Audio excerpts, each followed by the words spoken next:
As Vancouver grows and develops, concerns about heritage preservation grow along with it. Heritage advocates in the Grandview-Woodland area hope that the ongoing developments around the city won't mean the demolition of the cultural hubs that shape their unique neighborhood. I know that we have to have increases in density, but I worry about it happening too quickly because we'll lose the feel to the neighborhood.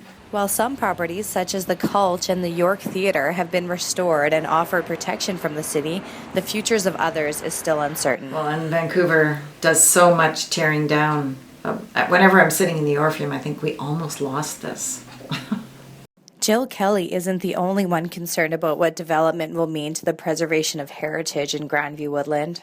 I think heritage is of critical importance to Vancouver. Vancouver is a brand new city. It's developing so quickly. And I think before you know where you're going, you need to know where you've been. Properties like the Jeffs residence have been redeveloped while still maintaining their charm.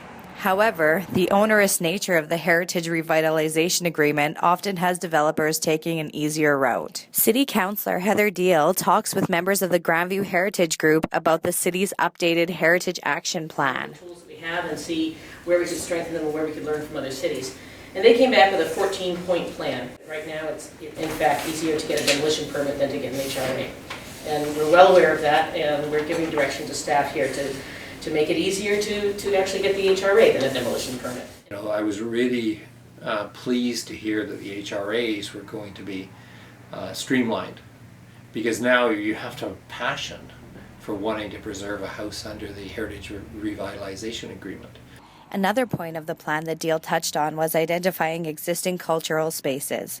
This point really resonates with the Grandview-Woodland residents, as a couple of their neighborhood venues may be at risk. Astrinos in the corner of Venables and Commercial was where our daughter had her wedding, 400 people, and every Italian in this neighborhood has been married there. The hall also hosts other activities such as ballroom and salsa dance classes, private parties, and social events. Also housed in the building is Kickstand, a local cycling resource center for the neighborhood. The newly renovated York Theatre reopened its doors in December, a delight to many in the neighborhood. But its modern design and the $13 million price tag that came along with it doesn't sit well with some heritage advocates. $13 million of heritage money. There's nothing heritage inside of that building. I think the York Theatre is a real asset to the neighborhood.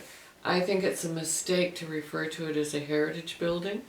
I can't find a single reference point that tells me that significantly indicates anything of age anywhere in the design, the materials, anything.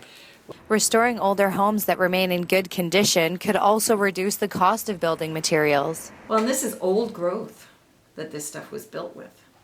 So even, the new wood you're getting isn't the same quality.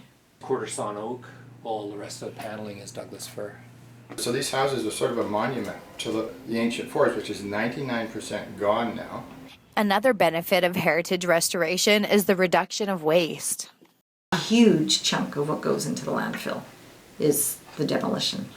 The least damage to the environment is to keep the old houses. The city's plan also includes an enhanced deconstruction strategy. Up to 95% is recoverable, reusable, repurposable.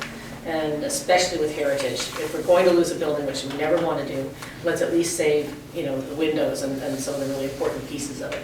One thing that these buildings provide that you can't put a price tag on is history, a rare commodity in a young city like Vancouver. When you have heritage, it's a little bit like having grandparents. It gives your past depth, and it connects you with the past, and it shows you where you've come from. And these heritage houses provide something that can't be replaced. It also contributes so much to the character of the neighborhood. You just don't get that kind of beauty in what's being built to replace them. It makes a nice feel when you're walking around to have that sense of the history of the area just from the buildings. It's such a lovely old heritage neighborhood. You have to protect that. You have to consider that this is money in the bank for the city of Vancouver. And protect what you've got and give people permission and support to enhance it and enliven it with creative, innovative renovation and restoration. But don't destroy the existing heritage housing stock. That would be so short-sighted. For the East Vancouver Beat, I'm Kristen Harpula.